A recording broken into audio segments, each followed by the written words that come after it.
genuinely couldn't find a single Suns fan to do this. So, hey, we got Marnie Cohen instead.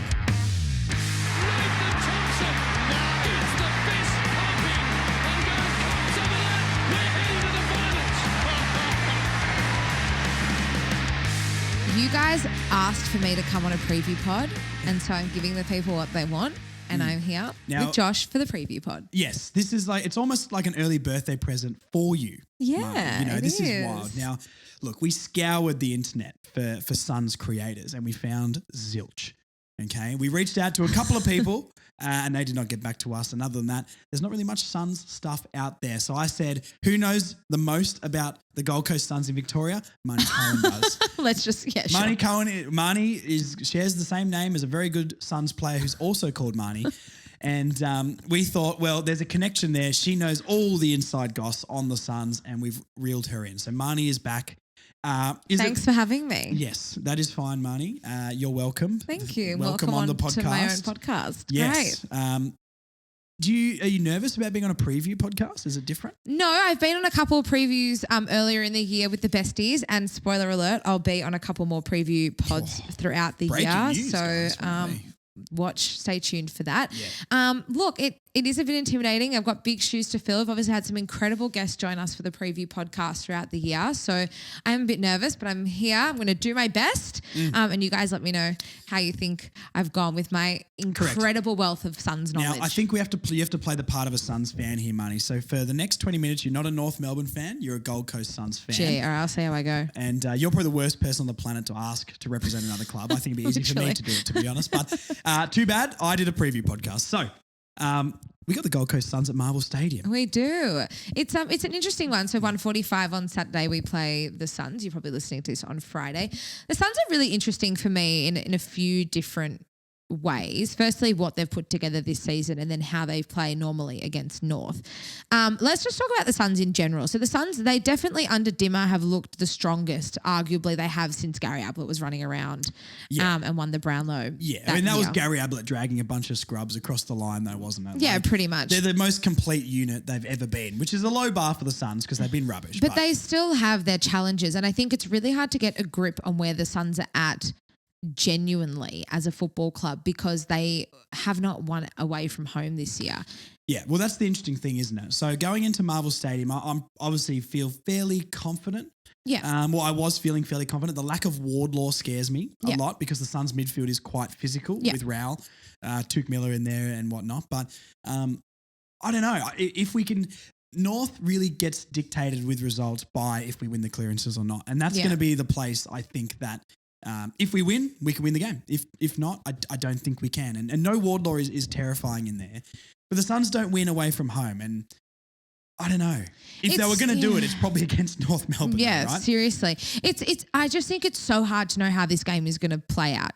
Probably because we don't know how the Suns are going to play away from home. I mean, we're recording this on Sunday, and last night I watched them just completely dismantle Collingwood. They took control of that game from the get-go, and they went out. They hit the 5-goal lead at one point, and while Collingwood fought back as we expect them to do, we obviously saw what they did against us, and that's been their blueprint under Fly pretty much for the last 2.5 seasons.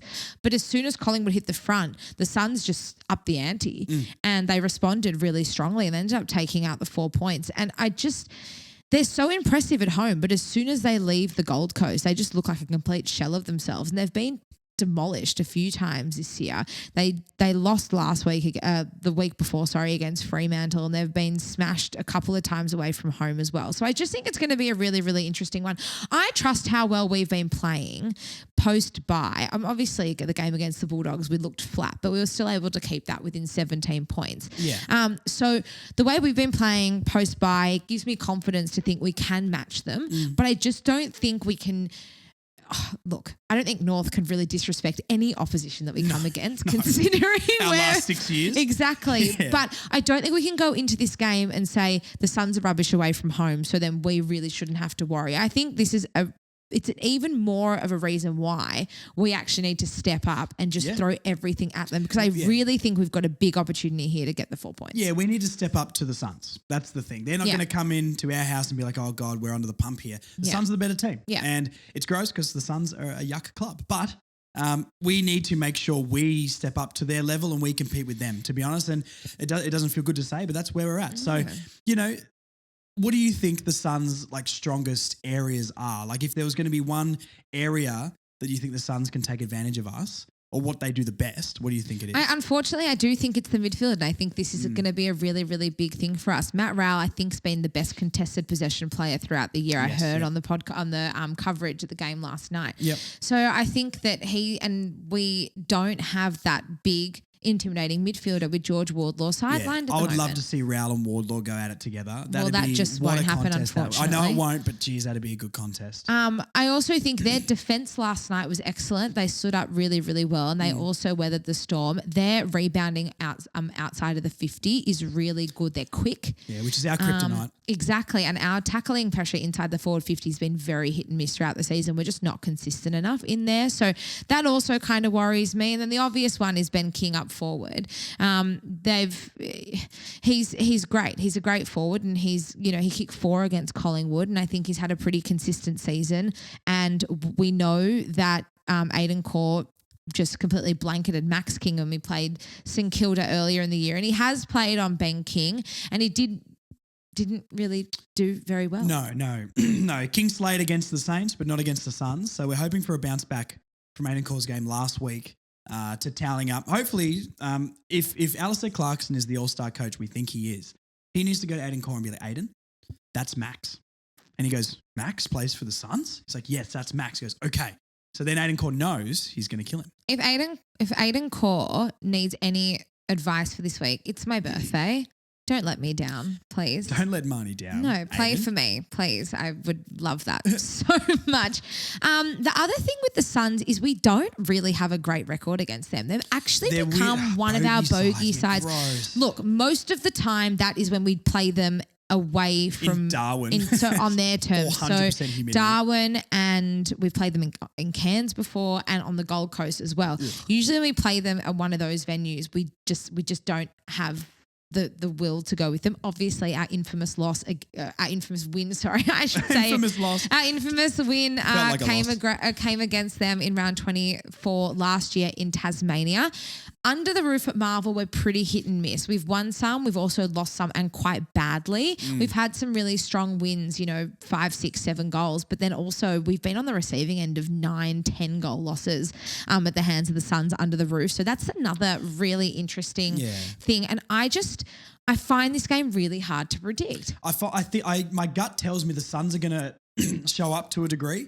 I think it depends on what North Melbourne shows up. I think we need to jump out of the blocks early. 100%. Because I think we need to set the pace. I think that's been the one thing that was really different from the game against the Dogs. No, the Dogs. As it has been compared to the last three games post-bye, is that in the other 3 games we've kind of come out and we've sort of, the D's was a bit flat, but I think the Pies game we came out so hot. The Eagles we obviously did, and then it regressed a little bit against the D's, but we sort of maintained our foothold in that game a little bit until the end made the comeback. Yeah. But you're right. The Dogs' performance we was were just the one sort where of we just flat. looked so flat. And look, against West Coast, we obviously couldn't really put much of a score on the board early, but it felt like we matched them around the ground. We just couldn't convert. And so I think that hopefully in this game we can kind of jump out of the blocks early and we can just sort of go. I hope so. I feel like, the one area where if we get on top, I think if our forward line can function. Yeah, that'd be nice, wouldn't it? Which is very rare. Yeah. I think that means we can get on top of them. Yeah. I mean, obviously, the number one thing is the midfield, but I don't just every week just want to say if our midfield gets on top, we can win. Yeah. I think that's nearly every club in the league. Yeah. Personally, whoever wins the midfield battle has a massive, massive advantage. With no Wardlaw there, I'm skeptical. I trust, but I'm skeptical. Mm-hmm. If we're going to look outside the midfield to make it a little bit more of a comprehensive review, I trust our back line to hold up respectfully. Yeah. I don't think we're going to give anyone, a bag of goals. Yeah. Geez, that's going to age poorly.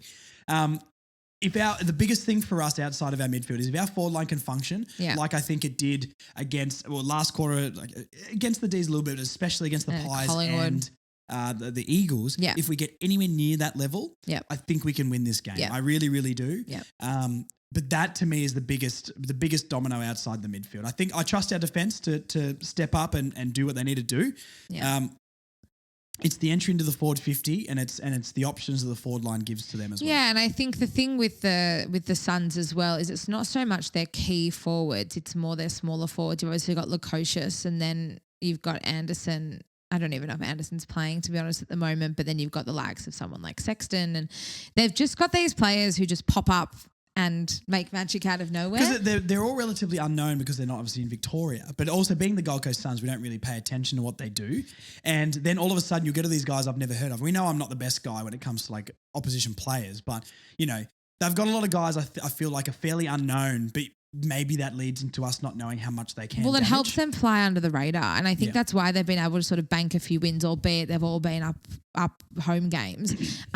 So yeah, look, I don't know. It's going to be a really interesting game. I think it's going to be really hard to predict. And I think we need to bring the games onto our own terms and create our own destiny. We were able to play that genuine comeback game against the D's when we were comprehensively shut out of it for 2 quarters. Yeah. But unfortunately against the Dogs, we let them dictate and we weren't able to break through their pressure and their chokehold on us, and we just let that ball transition up the ground way too quickly. And albeit our defence did hold up for the most part, but it's never going to be enough because their forward 50 entry is just about doubled ours. So look, I think that we need to take control of our own destiny. And I think if we do that and if we can come out with intent and purpose from the get-go, we should be able to win this game. Yeah, I mean, I think it's the old coach's additive, which is one of the most annoying things that people say in press conferences, but it is true. We need to play our brand of football. Yeah. And as much as I don't like hearing that, it obviously makes a lot of sense where if we do get on top in stoppage, the pressure's high and we do somehow function inside forward 50, I think we'll win. We need the return of North Ball. Well, no. We don't need the return. I love North Ball. No, we don't like North Ball. North Ball's aging like milk, unfortunately. Look, have we adapted North Ball a little bit? Yes, but it's got its place. What we thought North Ball was in the season is, in my memory, like David Noble, unfortunately. Have we taken elements of North Ball and made it a lot more sustainable and functioning at an AFL level? Yes, because chip mark, or like taking 100 marks in a game is not North Ball. Yeah, taking 1,000 handballs is, and we're not doing that. So but we need to find the time to North Ball and the time not to North Ball. But no, we've said North Ball too many times, and like I said, North Ball to me aged like milk. So. No more North Ball, please. Just keep doing what we're doing. I think what we've been doing is sustainable. I think so too. And like I said, it's us taking the game onto our own terms. The other thing I think is really going to help us, this is a shout out to everyone listening, is the 19th man. We know the Suns don't have a massive fan base. Yeah. We know that these games have traditionally fallen flat a little bit with a crowd of 10,000 people there and a bit of a lackluster atmosphere. We know how important our supporter base was in that last quarter against the D's. I have never heard a roar like that for a very, very long time. And I think we really can make a difference. I think there is a really big opportunity here for us to win a game. We haven't won a game in Melbourne since West Coast in round 1 last year. We're all deprived. We're all ready for a win. Well, let's not even talk about my win record watching North Melbourne play Marnie. No. Well, for those who were able to get to the West Coast game, that was the last game that we saw live. And I just think that it was so exciting seeing us come so close against the D's, and it was so exciting that first half against Collingwood. And the Pies. I think we all owe it to ourselves to just get there and get behind the team and be the reason why we win the game. We say every week, and if you asked anyone on the street, they'd say this. Confidence is the biggest thing to dictate form in the league, right? Yeah. And we said on the last podcast that, Eddie Ford's a confidence player. Nick Larkey's a confidence player. You want to give them the confidence? Go down there and cheer them. If you're a player, like when Nick Larkey kicked that goal from the boundary line against the Pies, and he turns to the crowd and gives us a little bit, that's Everyone's confidence. fired up. Everyone's fired up. But if he turns around and no one's really like cheering or anything, he's gonna be like, whatever. If you like genuinely, if people don't think the crowd can help the players and motivate them, that's ridiculous. Think about at work, if someone has praise from their boss or something, then they go in the next day, they're going to do a lot better than if they don't get anything at all. And that's on us. Do I think everyone needs to get to every game all the time and spend all your money? No, but there's certain games I think we can make a massive difference. And I think this is one of those. There isn't going to be any Suns fans there. It's going to be a low crowd. We know. Side note to the low crowd thing. One of the conversations at the shop this week was if there's 40,000 at a game of AFL football, Australia thinks that's a bad crowd. And you go anywhere else in the world and that's like a packed house. Yeah. And I think our reference for crowd sizes is so broken in Australia. Like you go to half the Premier League clubs and 30,000 is like a packed stadium. Yeah. NBA is like 25,000 seater arenas and those arenas go off. So, one, it's the problem that we've got 100,000 and 60,000 seater arenas. And two, our threshold for what is a big crowd and not is completely broken in this country. Yes, we don't have as big a fan base as a lot of people, but it doesn't mean we can't get down there, sit close on level one and cheer and get them over the line ourselves. So there's no excuse. And if you're one of the ones that goes North have no fans and you don't show up, you're also part of the problem. Again, it's really hard, like obviously local sport and stuff on a Saturday. I think context is key in a conversation like this when it comes to crowds. AFL is an attendance sport. It is a sport where there is a heavy emphasis on crowds because that is what the sport is there for. And I don't know if that makes sense, but it's a live spectacle. Well, look, if I think about the NRL, right? The NRL is a TV sport. So the NRL, it's the same thing. They don't get huge crowds. Yeah. It's one of those games where more so often than not, you're actually watching it on TV, and that's kind of it's built for purpose. Where I think AFL is it's that atmosphere, it's the game day experience as a whole. I think that is where the game is unique, and I think that's something really beautiful to the game. So for those who can make it, please come down. I think we've got a real great opportunity to make such a big difference. I mean, think about against the D's, we had 29,000 there, and then against the Dogs there was 27, and the atmosphere was like chalk and cheese. Yeah. We hold the power to be able to create a great atmosphere. I don't believe that Marvel having a lack of atmosphere is a thing. I think it's up to us. So just get to the game and make as much noise as you can. There's no such thing as a stadium having a lack of atmosphere. The atmosphere is all created by a stadium's just a bowl. Yeah. With seats in it. You know what I mean? Like this whole thing that the G's got a better atmosphere. What a shock. Carlton and Collingwood play there every single week. Yeah, exactly. It's such a ridiculous debate. Yeah. I would much rather go, I know you won't agree with this, but I prefer Marvel Stadium than the MCG. Like I know, like I'd love to be at the G playing there all the time, finals and that sort of stuff. But on a 12-degree day when it's cold and raining, I'm more motivated to go if it's at Marvel. Yeah. I mean, I really enjoy Marvel Stadium. I like the roof. I hate wet weather football. I think it's one of the worst sports to watch in the world if it's raining personally. And it takes away all the best elements of the game. So we've got a dry stadium. We've got one that every seat is pretty good in that house. Yeah. There's a lid on it, so the atmosphere sounds bigger. The lid's going to come off because we're going to win the game. Watch out. Before we tip, Marnie. Yes.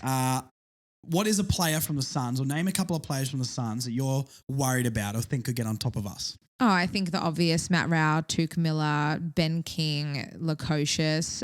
Jared Witts is another one. I think that's going to be a very interesting ruck battle. Jared Witts is an incredible ruckman and someone who's definitely flown under the radar for the Suns. He did get a knock to the hip late against Collingwood, so I think that's going to be interesting to see if he pulls up.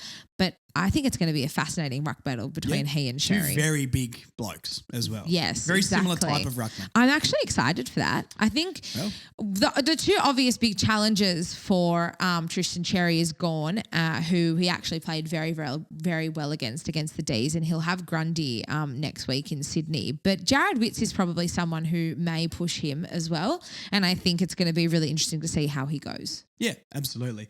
I think for us, LDU is the clear one for me. With no really Wardlaw needs to there. respond after his performance against the Dogs was a little bit underwhelming as well. Yeah, I think if I'm going to pick someone on every line, I'd say we need an Aiden Core performance after his last week. We'll get one. We need an LDU performance after his last week. We'll get one. And we need a Nick Larkey performance we'll after his last week. We'll definitely get one of those. Everyone else, I think, maybe not as crucial as those. And that's just the spine of the team, isn't it? So if we can get those guys to step up a little bit, I think we can absolutely win. Okay. Tip. We're winning. How many points? I reckon 5 goals. 5 goals? It's party time, baby. Marnie. Oh, no. This is the Delulu that every preview pod needs. Do that. It's not what we do. We haven't done it yet, and we will do it on Saturday against the Suns. That is outrageous. I'm going to tip North. 5 goals. No, God, no. Not stupid. Whoa, okay. How's the backhander from Josh? Yeah, cop that money. It's not your birthday yet, all right? I'll tip North. I'll tip us by 5 goals. 3 points. Whoa. Yeah. We don't. Yeah, I think give us it'll be exactly like the Pies game, except we hold on. Oh my God. We'll get up. We'll be up by 30 at halftime. The Suns will make a run and we'll be absolutely shitting ourselves. Oh my God. And then we're going to hold on. I don't know if my heart can take that, but anyway, hey, No. I guess I don't have a choice at this point. Yeah, I mean, for my cardiovascular health, it was actually a lot better to lose every game by 50. Yeah, me and my old age, I don't know how I'm going to be able to take. Yeah, I'm going to look like George Clooney by the end of the season, which is not a bad thing. No, I wouldn't say so. Yeah. Lucky you. Thank you. I'm about to hit my Clooney years, Marnie. I can't wait. Yes. Well, that was a great preview. That was awesome. Thanks for having me. Do we want Marnie back for all the previews? No. One a week is fine. It's a lot of Marnie to consume in a week. So I'll be back for a couple special previews we've got lined up later in the year, which I will definitely be on for. But for today, Josh, thanks for having me. No worries. And it's Marnie's birthday, remember, everybody. So My birthday. Bring her gifts. Shower her with love and, Just a hug will do, guys. Thank you. The bigger Gatorade shower, perhaps. No. The bigger gift, the better. So once again, we said the last podcast, if the present isn't at least a metre by a metre in the box, you won't bother opening it because Marnie does not roll like that. Jack Marnie in a box. Jack in a box. Wow. Hey, Jack Marnie good in a from box. you. Yes, I'm not going to repeat the dislocated shoulder line that we did the last podcast. There's been way too much Jack Marnie chat for this week, I It's think. the Marnie Derby. It's Marnie v Marnie on the weekend. It's you versus Jack. The Marnie Derby. Yeah. Wow, you are coming out with some fun. I'm on fire today. You are on fire. Yeah. Well, look, that's enough. I've done quit, my part. Quit while you're ahead. I'm going to quit while I'm ahead. Should have done that many other times in life, and I'm learning from my mistakes. I'm going to leave you to finish off this preview pod, and I'll see you guys at the ground on Saturday. Yes, Marnie's not going to be here for live team reaction because she doesn't want to drive to the big studio here at 9 o'clock on a Thursday You night. can't blame me, can you? No, I don't want to do it either, but here I am. Anyway, you'll see me in a second, and Marnie's going to leave, and you'll see her after we smash the Suns. Bye, guys. See you then. See you. Bye. Hello, everybody. Hi. Hello. I am slightly under the weather. If there's any slight sniffs or coughs, I will apologise in advance for this one. Since recording that, we recorded that the same day we recorded the last podcast, and I've deteriorated. The cold Melbourne weather is getting to me. It's probably the coldest I've ever felt in Melbourne in my 9 years up here. And does it rival Tasmania? No, but too close for comfort for me. So I'll apologise. I'll try my best. I'm sorry if I sound a little bit nasally, but I'm under the weather. But it will not stop me from going to the game this weekend. We're probably going to skip the Jazz this week. I know it's a favourite of everybody's. I'm tired and I'm sick. So we're going to get in and out with this one quickly. Live team react and some news and all that sort of stuff is still here. Let's get into it. So, news. More re-signings, to be honest. More re-signings. Braden George signed a 2-year contract. Incredibly exciting. I feel gutted for the guy. Obviously doing his ACL for the second time. And I made a story on the Instagram saying that, giving him a 2-year contract after that shows why North Melbourne is a special club. And it doesn't mean that no other club can do that. But there's these little things about North Melbourne being like family. And obviously in LDU's interview on Channel 7 last week said a similar thing where the club feels like a big family, country footy club vibes, and we're just continuing on with that. So stoked for Braden. Hopefully he can get back and then play some good footy for us. But glad the club honoured him with a contract, honoured him, whatever word you want to use, gave him the contract to show faith that we believe he can get back. Reminds me a lot of when Majak got a deal at the end for him, where we're sort of like, look, we're going to help you out. Here's this deal. Let's see what we can get back to. Obviously, it didn't work out as much with Maj, but let's hope Braden George can go on and play some games. So, fantastic news.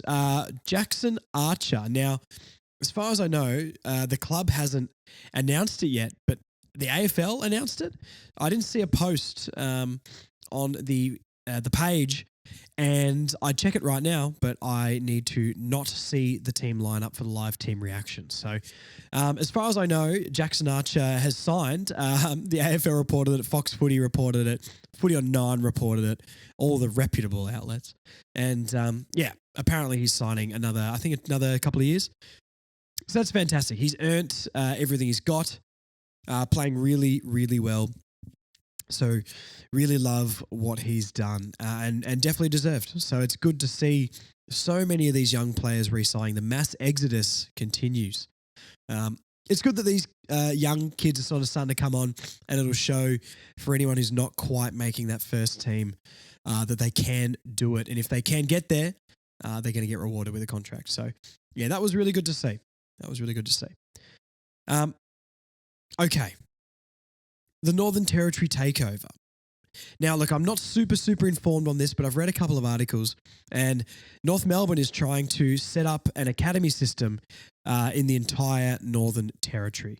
Now, there's a lot of other clubs that occupy regions of the Northern Territory. I think the Hawks, the Bombers, the Pies, the Cats, I think have a little bit.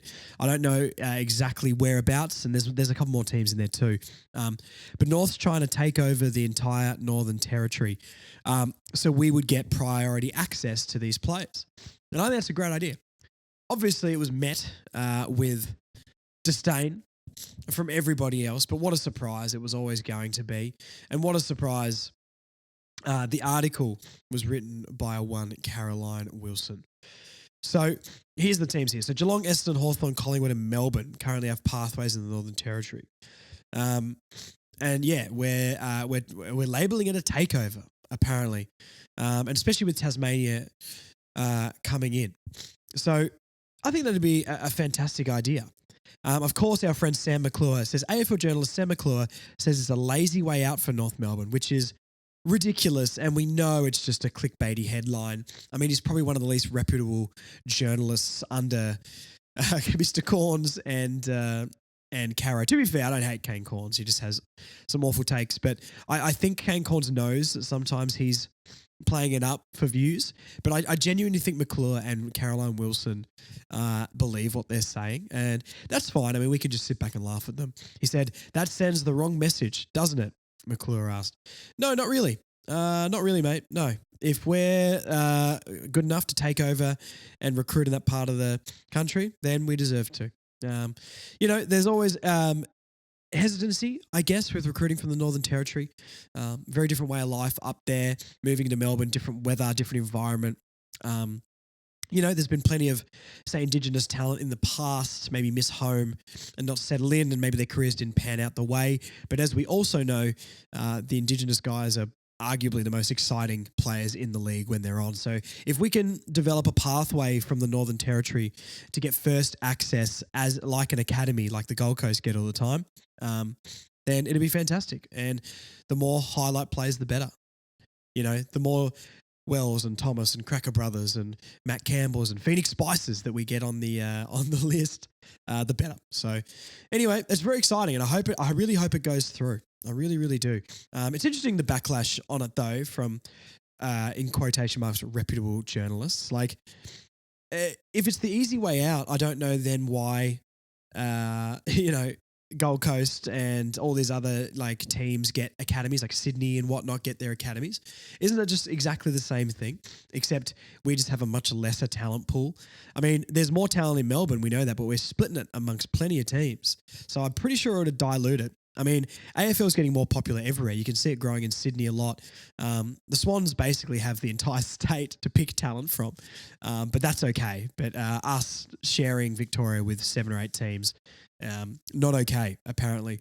But we know why. It's just because it's North. I'm sure if Carlton were doing it, he would say this is great for the game. And Carlton is so inclusive, trying to bring more people from the Northern Territory down. So anyway, Sam McClure, you're a flog. Please do some actual reporting and don't just use your bias against the smaller teams, or your dislike of smaller teams to make this stuff clickbaity. Thank you. See you later. Bye. So that'd be really exciting. I'm all for it. Really excited if that could go through. You never know how long that is going to take though. So I wouldn't expect it to happen anytime soon. But I think they sort of reference maybe before Tassie comes in. So yeah, we'll see. We will see. Bay 29. Bay 29 is back. If you don't have your tickets, please go to North Melbourne Close to a Flags page. Get your tickets. We're all going to be in there again. For those who are at the game but aren't going to be in Bay 29, feel free to come and hang out with us at halftime outside the bay, just in the little the area where they've got the little like beer shelves. So yeah, that'd be really, really good. Myself, Close to a Flag boys, we'll see if we can convince Marnie to come over. She'll be partying in the bay. I think she's near Bay 29 because she's got basically a whole bay for herself for her birthday, because as we know, Marnie is the mayor of North Melbourne. So we'll all be around there. Come and say hi to us. We'll be hanging out. Marnie's birthday. Say happy birthday to Marnie if you go down there. And yeah, we can all have a big, big party. I've made a video. I told you guys I would make a video about the Helmet Jerry game just to outline everything. My helmet was meant to get delivered yesterday and it is not here and it's still getting shipped. So I could put the video out still, but I kind of want to be wearing the helmet and see what it's like. There's plenty of helmets on Facebook Marketplace. I had a look. Sports Stores Wish is another place. So get your helmets now as well. Round 21 is, you know, plenty of weeks away, but you never know with some of like the Temus and the Wishes if they're going to ship it quickly or there'll be trouble. So if you can buy it all now and buy the helmet now, they're only around $10. Please do, because we want a horde of Helmet Jerrys in round 21.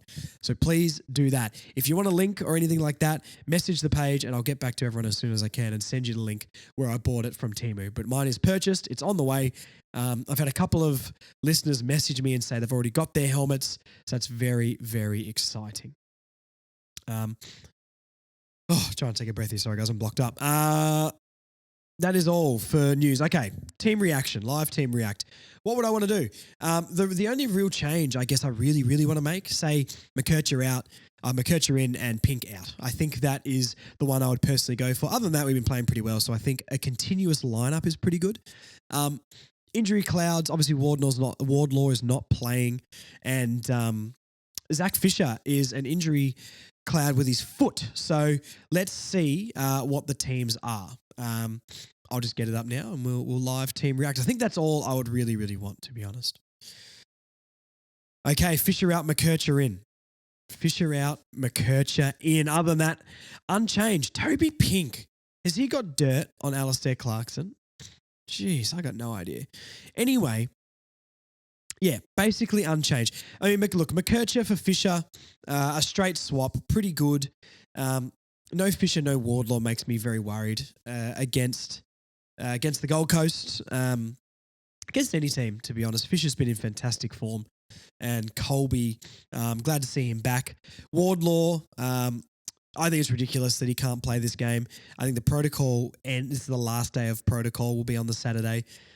Stupid to me. I'm all for protecting the head, and I understand the concussion rules, but when it's this close and you got an important game, I think it's a little bit ridiculous personally. But hey, I'm not the CEO of the AFL.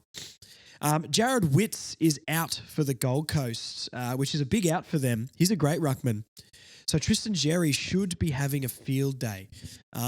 It probably helps because I think we're going to lack in the midfield a lot without George Wardlaw. So can we get on top with Jerry? Yeah. I don't know. What's their ruckman's name? Moyle? Ned Moyle? Yeah, don't know who that is. I don't think I've heard of that person before. Number 5 in the draft. Interesting. 2021. 206 centimetre, whatever, 22. So he's young. I don't know how many games he's played. I don't think it says here as well. Anyway, he's played a few games this year, it looks like. He's got some stats. So anyway, look, hopefully Jerry can get on top. I'd expect him to anyway because he's in such good form. We really got to win the midfield battle. Anderson, Rowell, I'm assuming Miller is playing. Let me have a look here. Yes, he's named him halfback for some reason. Yeah, so look, I think Dylan Stevens is named on the wings. So does that mean he's not going to be the sub? Very interesting. Very interesting. Liam Shields is an interesting one. I know I said not long ago that I don't want him to be out of the team. But I think with Will Phillips' emergence, I think he can go now. I loved what he was doing. I like that Dylan Stevens is getting a full game. Really like that. If I was going to pick a sub, I mean, I guess it's got to be Shields. Other than that, I don't think you can put anyone else as the sub, can you? I mean, Pink, please, please. Anyway, we really need to get on top in this midfield battle because we looked rubbish out of the midfield last week. and no Wardlaw hurts, I'm looking for Tom Powell to step up. I know we haven't really done under the microscope much recently, but this week I've got to chuck Tom Powell in there. He needs to be better. Hasn't been great since the bye. And no Wardlaw in this team. It's time for him to step up. There's not really anyone else I trust in that midfield to me who needs to step up. I mean, not trust is the wrong word, but if everyone else, LDU's playing great. Simkin, step up a little bit, but he's been all right recently. Phillips has been playing his role. Sheasel's been good when he's been in there.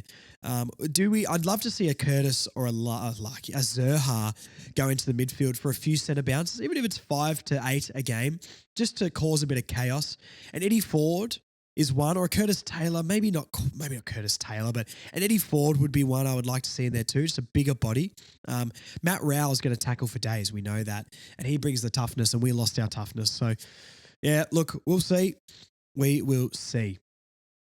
Other than that, the lineup, I like the continuity we're starting to get. Core needs a massive bounce back game on Ben King. Toby Pink, who knows? I don't know what he's going to do. We're going to we're going to do the Toby Pink chant in the Bay. I'll see if I can get some footage of that for those who haven't heard that chant yet. But I really hope we beat the Gold Coast, guys. If you didn't know, and I've said this on the podcast a bit, I haven't seen a win in person in 6 years. We've won in Melbourne a few times, not many times to be fair, but I have not seen a win in 6 years in person. So can it be this week? Can it be this week? What am I going to tip? I tipped with Marnie. What did I say? North by 3 points or something like that. Sorry, I recorded this a few days ago. I'll stick with that. We're never going to beat a team by a lot. I don't think we'll ever beat a team comfortably, personally. I'll believe it when I see it.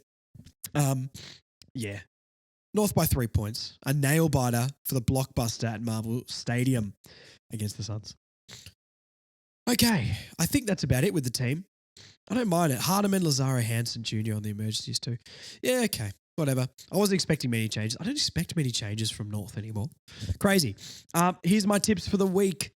Pies, Bombers. I'm tipping the Pies. Bombers are going to go bye-bye out of the finals. North's $2.94. That's wild. Port Adelaide Bulldogs. Give me the doggies. Give me the doggies. Yes, I love that Port Adelaide are rubbish. Cats, Hawks, crazy game. I'm going to back the Cats at home. I think it's down in Geelong. Yes, it is. I'll back the Cats, but if the Hawks beat the Cats, I unfortunately think Hawthorn. They're 13th though. Can they make the finals? Yeah, they're on the same. I guess 13 to 9 is on the same points, and so they can make the finals. I would nearly back the Hawks to make the finals. If they beat the Cats this weekend. And I hate that because I hate the Hawks. You guys know that. So, look, I'll back the Cats, but if Hawthorn win, I've never backed Hawthorn. So, if Hawthorn win this week, I'm going to start backing them more. You heard it here first. Oh, sorry, guys. My nose is so blocked. Giants, Blues. Oh, do I go against the grain and go Giants? Do Carlton play that well away from home? I guess Sam Taylor's out. Tom De Koning is out, though, isn't he? Tom De Koning in. Pitney's out. I'll go Carlton. Josh Kelly out. I'll go Carlton. I want the Giants to win, though. Dockers, Tigers. It's the Dockers. Let's not even consider that. D's, Eagles.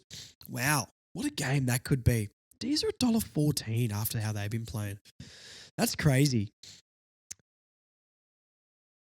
Give me West Coast. Give me West Coast in an upset. I don't want the West Coast to win because I want them to stay near us on the ladder so we can go above them. But give me West Coast. Let's have a gut feel. The D's suck. Saints, Swans. Oh, God. Yeah. Saints are $3.78. That is rubbish. That is insane. How is St Kilda $3.78 to $1.27 against the Swans, but the Eagles are $5.75 to $1.14 for the D's? This doesn't make any sense. Anyway, absolutely the Swans. God, so stupid. And the Lions and the Crows. Give me the Lions. They're in good form. They will be coming. Fremantle's third on the ladder. What is happening to this ladder? It is crazy. Third has 38 points and 13th has 32. So there's a game and a half separating third and 13th. That is wild. Crows and the Saints are sort of in no man's land. Then it's West Coast Richmond north of the bottom. So we got more percentage than Richmond too. That's wild. Anyway, whatever. That's about it, guys. If you haven't noticed, there's no video this week. I currently have no NBN at my house and the Wi-Fi is not working. So I can't airdrop things and I'm not using all my data to upload a video, but I've been able to get it out on the streaming. So it should be on YouTube still, but just no video because I needed to upload it with a respectable amount of megabytes. Thank you for listening. Apologies for the nasally voice. And yeah, I'll see you guys at the game. Come and say hi, Bay 29 for Marnie's birthday. See you then.